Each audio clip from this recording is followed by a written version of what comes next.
Hey, Baylor fans, this is your call to gear up with Harley-Davidson of Waco. Whether you're hitting the open road or tailgating at McLean Stadium, we've got the ride to match your Bear pride. Check out our wide selection of new and pre-owned motorcycles, visit our service department, or shop all the latest gear and accessories to show off your Baylor spirit and Harley pride. Visit us today and find your freedom on two wheels. Harley-Davidson of Waco, where Baylor fans never ride alone. Visit in-store or at hdwaco.com. Sic Em Bears.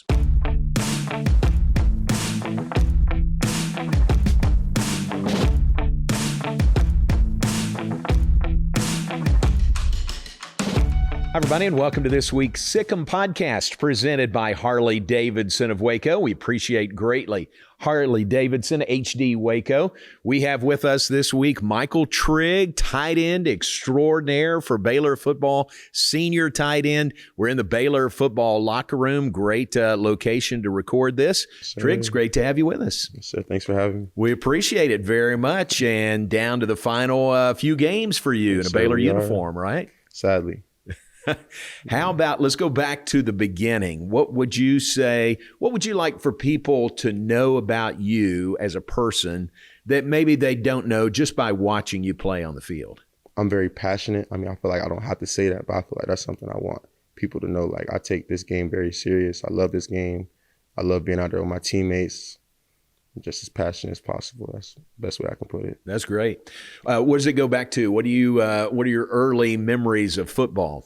You know, my dad, just training with my dad, him working me out, understanding that the work you do now is going to show up later. It's going to show up sometime, whenever.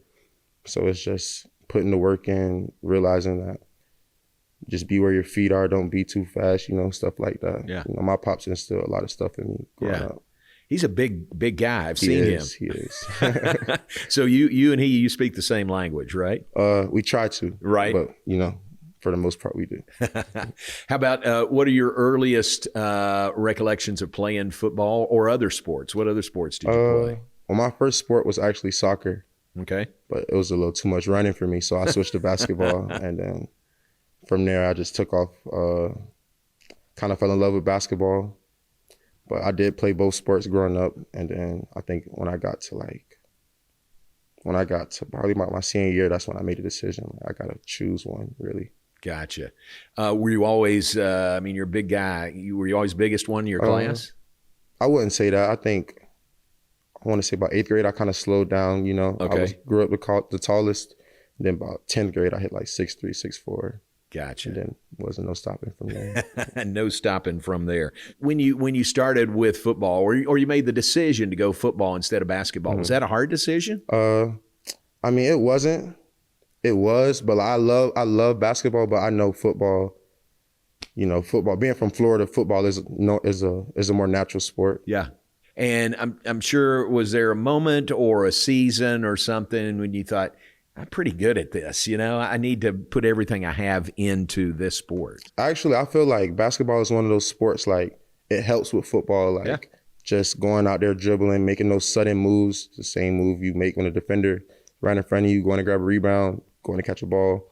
I always use it in that aspect. So, like, even around here, I go to the slick sometime, get my shots up just to make sure my stuff is on point. Oh, I'd love to see you showing up at the slick. Yes, sir. Yes, take sir. Teams. I'll take this guy. I'll take Michael Trigg on my team. I try to take it easy on him, man. Oh, man, that'd be fun to see. Yes, what about, so growing up in Tampa, Florida. Yes, sir. What was that like for you? It was good. I went to, I started off at Shehigh Elementary, went to school with my mom. Okay. And then she was a teacher? She was a teacher. Okay. First grade teacher. Yeah. And I went to Trinity. It was a little private school. And then from there, I pretty much stayed private school throughout. I went to Sefton Christian, another good high school, and then I ended at Kerwood Day. But just going through Tampa, I mean, it was a good, fun time. You know, Tampa's a busy city. Yeah. You know, I was a busy kid, so I mean, it helped. I have no complaints about Tampa. That sounds great. Who did you, so the Bucks are there. Did you like Tampa Bay Bucks? I have no choice. I feel like, you know, they're right there. gotta be. Any players that you would say were your favorite players growing up? I know LeGarrette Blount. He came and talked to us a couple times. Yeah. Jameis when he was there. You know, love Mike Evans this the season. I just like the Bucs organization. I feel like they're a great organization. Yeah, that's very good. Did that sort of give you the bug that I want to play football, I want to be really good at it, I want to play NFL sometime? Well, actually, my dream school is the University of Florida. So, like, that was like, I think it was like the 2008 championship. I was just watching them. I think they scored a touchdown or something. I looked at my dad. I was like, yeah, I got to go do that. I started doing push-ups right there, like trying to get ready. Wow.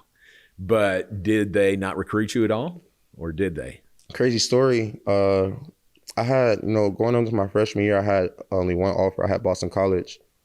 And I called Florida going into my 10th grade year. I asked them, like, I want y'all to be my first SEC offer. And they told me that. I was like, nah, we don't think you're ready. Huh. I called Kentucky. Coincidentally, that's crazy.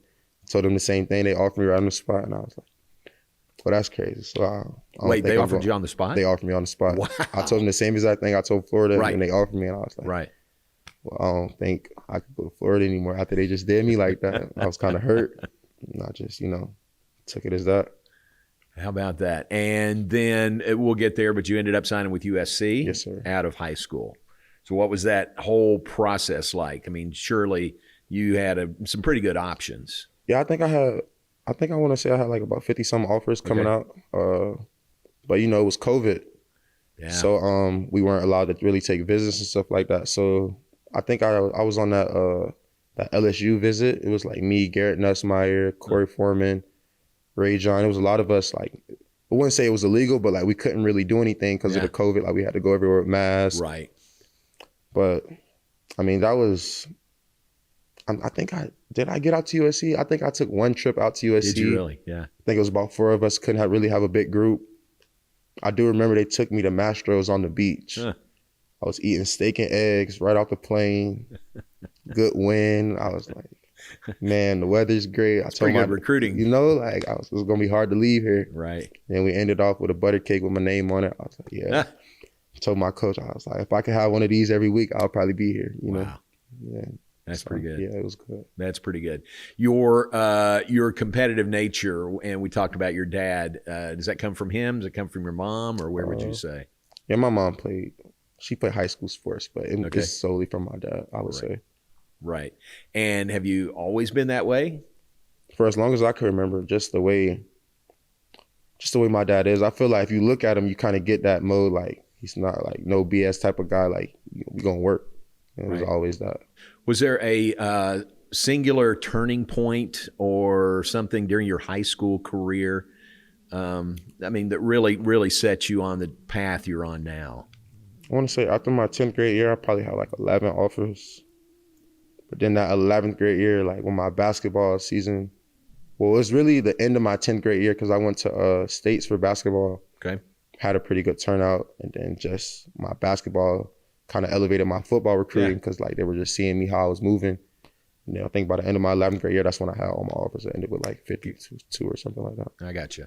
Did y'all win state in basketball? Yes. No, we lost. But you went to state? Yes, we did. That's pretty good in the state of Florida. Yes, sir. It was pretty tough, I'm not gonna lie. Right. You've always been known as an elite athlete, I would think, from a pretty early. For the most part, yeah. Huh? Yes, sir. For the most part. For the most part, I would say so. You have confidence in that. Where does that come from in your sort of unique skill set? Honestly, my dad, like, if you just see like how he walks around, like if we're in the mall, like Mike Trigg, like you feel me? That's how he walks around. So like, I don't know. I feel like that's how all my siblings are. So like, I don't know. It just trickled down to me. I definitely wear it on my chest. I'm Trigg. There you go. I mean, you're sort of born with it then, weren't you? For sure. Yes, sir. So to Ole Miss and then eventually to Baylor. You go through it. Was it different going through it the second time? It definitely was. Yeah. I guess it was more so because of the way I was going into it. I didn't really like, the first time I went to the portal, I wanted everybody to know like, oh, we're going to the portal. I wanted all the attention, all the publicity. But like, second time, I think I didn't really even post me going into the portal. I just wanted to like talk to schools, let them know like I'm interested. I can come do this for you, like stuff like that. I didn't want it to be like a big deal. I just wanted to get to work. Was that just a more mature Michael Trigg going through it the second time? I mean, yeah, I think that's what happens with time. Like you just start thinking a little different. Yeah. So what was the process like? Meeting Coach Aranda, who'd you meet here? How'd you get to Baylor? I know when we first got here, we had the little dinner in the old place, like where you can see the river and stuff like that. You know, Coach Randy came and sat right next to me. We had like a good 15-minute conversation. He was like, "Yeah, man." Like I told him to his face, like, "Just sounds so genuine. Like it sounds like it's gonna be hard to hurt you. Like I got to do everything you say. Like you feel me?" That's and great. Then from there, I think I met Rhett. Then Kiva used to be here. I don't know, but Rhett and Kiva were the two I would say they would help recruit me the most. Right. And has the Baylor experience been everything you hoped it would be? It definitely has. Yeah. I can't complain. That's good. Yes, That's a good sir. recruiting pitch right there. Yes, sir. Who on the staff here has had the biggest impact on you on and off the field? I would have to say Coach Anderson, just because how much we're together. And, you know, we didn't start off on the best foot. Like, we had to kind of learn each other. Mm-hmm. And I feel like that starts the best relationships. Like, not just easy going, you know, having little bumps in the road. Because I feel like now we're probably the closest ever. Like, you know, for sure after this, like, when I leave Baylor, I'm going to be calling Anderson probably every week, like, trying to see what he's doing, trying to make sure I'm doing everything right, you know. That's cool. But it started off, you had to... Yeah, it did start off a little shaky, but, you know, we're tight now. So you had to get to know each other We better. definitely did. And coach-player relationship sounds like it's sir. really good. It's great, actually. Does that extend to off the field also? Not for sure. I mean, Anderson calls me 6 o'clock in the morning, 5:30 in the morning, every morning. Does he really? Every morning. Like, it's, you know, that's my wake-up call, Is I that guess. your wake-up That's my call? wake-up call. What time? 5:30? 5:30. 6? 5:30, 5:45. Right. 6 if you're feeling nice, you know. Right. And then you're right up here. What time y'all have morning practices? I think We most have people know check-ins that. at 6:30. 6:30 Yes, is when sir. you have to be here. Yes, sir. Meetings at 7, Meetings at 7. on the field after that. So we have meetings after team meeting, you know, after 7, but then right to it. You've mentioned your growth, your maturity. Where do you feel like you've grown the most in your time here at Baylor? I would just say, like, on how I react to things. Yeah. Like, I think I used to be more like, I didn't really used to think. Like, I just let my emotions flow out. Like, sometimes I still do, but, like, even when I let my emotions flow out, I have a conscience. Like, I'm like, all right, I'm in the game. Cameras on. Like, I know, like, I can't, it's certain stuff you can't do. Like, you feel me? Right is right, wrong is wrong. Right. And just knowing that, being aware of that at all times, like, regardless of the situation. I feel like that helps everything. Yeah, that's so good because you're right, man. You're wearing that number 1. Yeah. You're so big. I mean, there's a camera on you all the time, isn't there? Yes, sir. Anything you're going to do, somebody's going to see it. It's definitely magnified. Right. Well, that's good that you've learned that lesson and it helps you. Yes, sir, for sure. Is there still work to be done there, or 100%. do you feel You know, I'm not perfect. Right. But, you know, just trying to be the best I can, you know. none of us are perfect? Yes, sir. Yeah. What about on the field? We see those great plays, those one-handed grabs, which are just unbelievable. Yes, sir. But tell everybody, I mean, those don't just happen. You do all the work in practice. Like I saw you in practice yesterday. Yeah. You were almost in a break, and they were throwing balls over your head, and you're reaching up and catching those like that. I was going to say, like, I hope Baylor, like, after the season, they post, like, our practice highlights. Yeah. Because, like, I feel like that's a great, you know, translation. Like, that's how our practice looks like, not just from me, but, like, from as a whole, Josh Cameron, Cole, Ashton, like, that's what really gets me started. Like, watching them make a catch like that, I'm like, all right, I get a little chill, but I'm like, all right, it might be my turn. Like, I got to go do something crazy. You feel me? You guys have sort of internal competition among all the receivers? I wouldn't call it a competition, but, like, whoever pops off, like, I know the next person, like, all right, like, when it's my turn, like, okay, I'm gonna do something too. Like, that's always something like that. That's pretty good. Not for sure. So I mean, you put in the work. Yes, I sir. mean, I see a little bit of it. I don't see a bunch of it, Mm-hmm. but fans, they just see you on game day. There's so much work that goes on there in is. practice, meetings, practice, workouts, all that. It is extra work. Yeah. I feel like that plays a big part into it. Yeah. One of y'all's drills is I think you still do this, it looks like a jugs gun that shoots a tennis ball out and you catch a tennis ball. Do y'all still do that? I haven't did that. You don't drill. do that? I mean, I'm gonna do it tomorrow. Since you said it, well, maybe I'm bringing up something I shouldn't, but I've always thought that's pretty cool for a receiver because here's a little old tennis ball. No, definitely. You know, shooting right. I mean, it's shooting right at you too. Out of the jugs. I think so. That would be a great drill. That's crazy. Ask Coach Anderson about that. Yeah, I'm gonna ask about that. Now he's old school. He'll know about he it. know all the tricks, so I'm pretty sure he definitely did that before. Maybe I shouldn't have brought that up, but we might gotta do that. But it's really cool to me, like a training technique, because it's just shooting at you like a BB, and you either catch it or you don't. Yeah, I might like that drill. All right, ask Coach Anderson about that. He'll definitely know. How has your personal game improved and evolved during your time here, your 2 years here at Baylor? Well, I feel like I was always like physically imposing, like without like having to do much. So like, I guess understanding the defenses, understanding route concepts, like knowing the progressions and stuff like that, knowing if you're not the first progression, there's no reason for you to pop open first. Like you can take some time with your defender, stuff like that. Knowing the coverages, the safety on that hash. You got this much room to work. You don't want to get over there because like he could come in, you feel me, could come and hit you. So like just knowing stuff like that. Yeah, thinking man's game. Right. Definitely. It's more of a thinking man's game now than what it used to be for me. True. That's what it is. Yeah, that's true. Is that the area where you feel like you've improved the most? I would say, yes, sir. Yeah. We talked about the one-handed grabs, which are pretty amazing. Have you always done that? Is that? I don't try to catch it with one hand. You don't? Like, you don't go into Yeah, it's usually off reaction. Like the ball's coming, or when Sawyer spins it really, I always tell him like, when the ball is spinning tight, like that's when I feel most comfortable. I can just stick a hand out there and just grab it. You got big hands, don't you? No, I do. I think you do. That helps. But those are pretty amazing. What's it like to see yourself a Sports Center top 10 highlight catch? It's always amazing. I always got to thank the man above, just to be in this position because, at Ole Miss, I was at home during the season. Like I wasn't able to always do what I'm doing now. Like haven't really finished too many seasons. Like last year was the first full football season I've actually finished like on a team, like you feel me? Yeah. So just being blessed, like I'm just thankful, honestly. That's good. That's well said. What's been your favorite moment in a Baylor uniform so far? Oh, last year TCU for sure. Oh, there you go. It was last minute. We were in the huddle. Then Coach Spell was like, "Who wanted the ball?"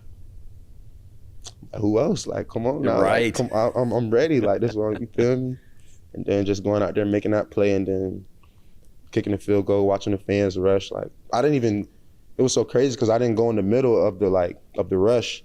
I just sat there with my parents and just kind of like watched it all unfold. Right. Nah, this is a crazy feeling. Like you don't get this back. Like, that's pretty good memory. Not for sure. That's really good. One of my good core memories of Baylor. That's great. Hope there's still some to come. Not for sure. 100%. Right. What about away from football? What do you do to get away? You have any hobbies, anything like that? I told you basketball is one of mine. I always do that in my free time. I got a little mini hoop at my house, a little basketball hoop. I have a dog named Ice. What is it? Ice. Ice. Okay. A little Frenchie. What kind of dog? French bulldog. Okay. Yeah, I bought him when I first got here, like one of the first week. But I think this year I've been using my free time really working out. And, on Tuesdays, we have Bible study. Yep. And I've been in there with Sawyer, just trying to get more comfortable around the guys, like, because I'm not really a big going out talker. Like, I don't really tell my story to everybody. Like, I talk to who talks to me, like, stuff like that. So it's just getting more comfortable doing stuff like that. Like, when he asks questions, being able to be open with them. I'm just trying to work on stuff like that. That's pretty cool. Yeah, that Tuesday night Bible study, that's gotten really big. I mean, it's all player-led, too. I was going to say it's getting bigger as the year goes on, honestly. Right. You got Sawyer, you got Michael Allen right in the middle, Kyler Jordan. Drake. Yep. CP. Yeah. It's probably about, I want to say 20 or 30 of us in there, really. Where do y'all meet? In the team meeting room. Oh, okay. Yes, perfect. Sir. Right there. That's terrific. Has that, how has that helped shape your life, helped shape your attitude, all those things? Honestly, I think that's been like the biggest help for me because like I feel like one of my biggest difficulties was like always consistency. Like I knew I could do it, but it's like, can I do it 10 times in a row that same way? Or could I be the same person the next day? Like regardless how much sleep I get, you feel me? Stuff like that. Right. And it was just putting everything in perspective. Like if I could be here every day, I got to put everything else around that to like have time to do this, do everything else I want to do, but I know I need to put time away to do that. And it was just doing that and then getting used to doing it every week. So now you're kind of in a schedule. You got a good, consistent schedule going on. That's everything I've been trying to do. And then prayer requests, I always ask for consistency, just to ask the man for help. Good. We'll pray for you for that. We'll agree with you on that. Yes, sir. What's your motivation right now? What's your why? What really gets you going? I have a Twitter post, I have a pin. It's a picture of me and my mom, and it says, "I'm not stopping until I give you the world." I look at that picture a lot because, being in the situation I was at home before, while the season was going on, so I wasn't able to give, I thought I wasn't able to give, all. So just, being in this moment is so surreal, because I was on the other end of the stick. So, I just try to be where my feet is. I don't try to look too far ahead, try to take it day by day, get better every day. You've had to, fight through some adversity, different things. I would guess, I don't want to put words in your mouth, but I guess you're a better man having gone through that, sure. And yes, come out 100%. The other side. 100%, I would say that. Is that true? Yeah. I feel like I'm the same person, but just the way I think, the way, I articulate myself sometimes, I feel like I'm a whole different person in that aspect of it. Good. What's the best advice anybody's ever given you, whether it's a coach, your dad, who is it, and what was the advice they gave you? It was actually Coach Kiffin, because I was saying, I didn't really used to I wasn't really a practice guy. I would just go on a Saturday and try to amp myself up, get super rowdy, and then think that's going to do give me all the energy I need. But he would always say never too high, never too low, or he would see me jumping around before the game, be like, "You just wasting energy. Why are you doing all that?" I'm like, when you think about it, that's not gonna help you be ready for the game. You just really out there. You feel me? So once I started thinking like that, I'm like, just be calm. Practice harder. Do what you practice. That's what's gonna save you at the end of the day. So I started practicing harder, taking more mental reps, stuff like that. And I guess it translates. That's good advice. Yes, sir. It really is. Look to the future. As we record this, 2 games left in the regular season, hopefully a bowl game for you guys also. Yes, beyond that, what goals do you have? Short-term goals and long-term goals? I know I want to win Offensive Rookie of the Year for in the league. Nice. I do want to. Right. I want to come in and make an impact, But I don't really have any goals. I'm just kind of taking it as it's going. But I feel like it's better that way to either just place limitations, because you never know what you can reach, honestly. And you're a finalist, at least a semifinalist for the John Mackey Award. I believe so. Best tight end in the country. Yes, sir. What would that mean to you? That would mean a lot to me, honestly. That's one of my dreams. One of the things I told my dad as a kid, I want to win that award, or the award in the best position. You feel me? Yeah. So just to be in the space to get the opportunity to win it is always a blessing. Yeah. So, every time you step on the field, that's a job interview for the NFL.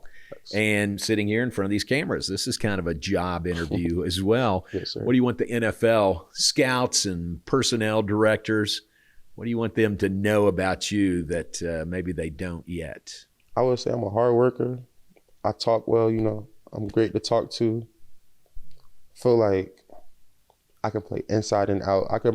I can basically do whatever you need me to do on the field, honestly. If it's to block, if it's to run the ball out the backfield, throw the ball, go catch it from the slot, catch it from tight end. I feel like I got all aspects of my game. Yeah, that's cool.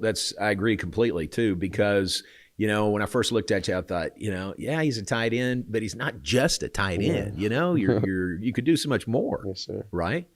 Which that versatility would be huge for you. Yes, sir. All right, go back to a 10-year-old Michael Trigg in Tampa, Florida. If you could speak to that 10-year-old Michael Trigg right now, with everything you've gone through, everything you know, what would you say to him? 10-year-old Mike Trigg. Honestly, I'll tell him to keep going. Don't ever stop being you. Don't steer from the path. You know what you want to do. Don't let nobody tell you can't. Because, I knew since first grade, I wanted to go play professional sports. And, it was a bumpy road, but I never lost track. I'm going to go do that. Like, nobody going to tell me I'm not going to do that. Wow. That's good. That's good advice. Yeah, for sure. All right, then the final question, what would you say to Baylor fans? I think they have been very supportive of you. They have. What would you say to Baylor fans? I appreciate the support. It's been a long season, long 2 years. Very appreciative for everything y'all have done for me. Being at the games, being loud, wearing the jerseys, creating the shirts, creating the little, like, pull the trigger, stuff like that. You know, I love stuff like that. Overly thankful for you guys. Cool. Senior day, a couple of weeks away. Is that going to be emotional for you? You know, it might be in the locker room, but, you know, I won't let the fans see me cry or anything. You know, I'm going to try to tough that one out. I got you. That'll be cool. Well, thanks for the visit. We really appreciate it. It's great to sit down with you. We wish you all the best finishing your Baylor career and whatever is ahead. We want you to have a great, long playing career in the NFL and always come back and see us. I said for sure. We want Baylor to be the first school you think of when you think of your alma mater. Nah, man. Baylor's home, man. That's nice. Yes, sir. Very good. Thanks, Mike. Yes, sir. All right. Michael Trigg with us, Baylor tight end, hopefully a John Mackey Award winner. That'd be pretty cool. God willing. Michael Trigg, our guest on the Sic Em Podcast, presented by Harley Davidson of Waco.